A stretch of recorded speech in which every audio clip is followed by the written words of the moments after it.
Hey guys, that Horror Critic here, and today we're going to be talking about the 2013 film Man of Steel. It's the most recent in the DC superhero films. It's directed by Zack Snyder, and it's produced by Christopher Nolan, who just came off The Dark Knight Rises. This film's basically just a reboot of the whole Superman series, if you've ever heard of Superman. He's a very famous superhero, one of the very first superheroes, and basically he's an alien that comes from another planet who crash lands on Earth, and he's raised by two people, and he slowly figures out that he's not like everyone else. He has special powers, and one day he'll put those powers to great use. So it stars Henry Cavill as Superman, Amy Adams as Lois Lane, Michael Shannon as General Zod, and Russell Crowe as Jor-El. So, okay, basically, with this film, they were trying to break, at least kind of make up for what they did with Superman Returns, which a lot of people consider that to be a horrible Superman movie. I know a lot of people make fun of it just because they say it's horrible. Um, it's got some mixed reviews. Some people say it's good, some people say it's bad. I mean, it definitely has a lot of laughable moments. So they're trying to salvage that and make a really serious Superman movie, which is what the problem is with this film. This film seems like it's trying to take the vein of the Dark Knight trilogy, but it's just not as enjoyable. I think what they should have done is taken the Marvel route and had more of a colorful and happy superhero movie instead of taking Superman, the Man of Steel, and making him this more realistic and kind of darkish type story. And I mean, Superman really doesn't fit that. I mean, if you try and place him in that scenario, he doesn't fit that very well. He's more of his own guy. I mean, he's able to do amazing feats that almost no other superhero could ever perform.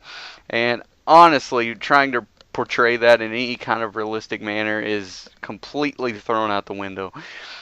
A lot, the fight scenes in this movie, a lot of them are pretty good. I mean, they're enjoyable, but of course, as him being the Man of Steel and his enemies being General Zod and his crew, they're all from Krypton, and whenever they go to Earth, their abilities are more, usable since the atmosphere is different on Earth, so it makes them more powerful, basically. And they're close to a yellow sun, so they're stronger. They're able to do a lot more stuff than they could on Krypton. On Krypton, they're more like normal people, but here they're able to do lots of different stuff. So they're a lot faster, and with them being a lot faster, the fight scenes are a lot quicker paced, a lot shot faster. And that's one of the main problems with this movie in a lot of the manner, is that the fight scenes are ridiculously long and they're hard to follow. Some of them are done well, but others are so fast paced and they're cut so quickly you can't tell what's going on with the movie. And that's a big problem because whenever you're watching a superhero movie, you want to see what the superhero is doing. It seems like Superman didn't really fight all that much. I mean, in hindsight, looking back in the movie, it's a long, long movie. It's 2 hours and 20 something minutes, and he doesn't really do all that much. I mean, he fights some machines. He fights Zod. He fights Zod's goons. He fights Zod again. I mean, there's really not too much. I mean, it seems like there's a lot of fight scenes, and the fight scenes do span for a ridiculously long amount of time.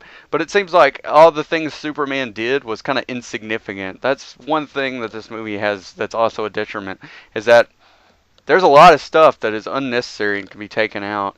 And a lot of the things Superman has to do before he can fight Zod, because of course Zod comes to Earth in search for Superman because Jor-El betrayed Zod. So, Zod wants to kill his son that was natural born, sent to the planet Earth. Okay, so he has to threaten the Earth, and he starts to terraform the Earth. And Superman's got to stop that. So Superman has to fight these machines, these machines are incredibly strong because they can fight Superman. And of course, the machines make him weaker because they're technology from Krypton, and anything from Krypton makes him weaker. And it's also changing the atmosphere, which makes him more human-like. So blah blah blah, there's just all this stuff going on that Superman has to do that's really unnecessary. And then finally you get the fight with Zod, but a lot of the stuff's moving so fast you can't even tell what's going on. He fights some of Zod's minions, and it's They fight him head on and they just destroy him, and the military comes in and tries to fight him. Blah blah blah blah blah. It didn't have to be this long of a movie. It didn't have to.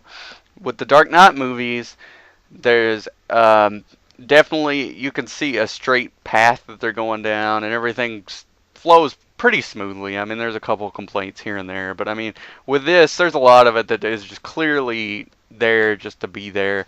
You really don't need it. They made Superman's plot a whole lot more convoluted than it needed to be. There's a lot of stuff in there that, okay, it's about his backstory and Krypton and all this that we really didn't need to know. Just have him, the planet Krypton's about to explode. They send him there, and then General Zod comes looking for him.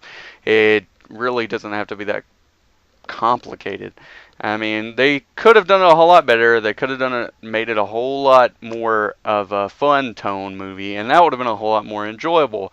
Of course, as of now, I can see that the box office for this movie is doing really well, and I've heard they're already working on a sequel, so it'll be interesting to see how they do that. I'm sure Lex Luthor will be the next villain.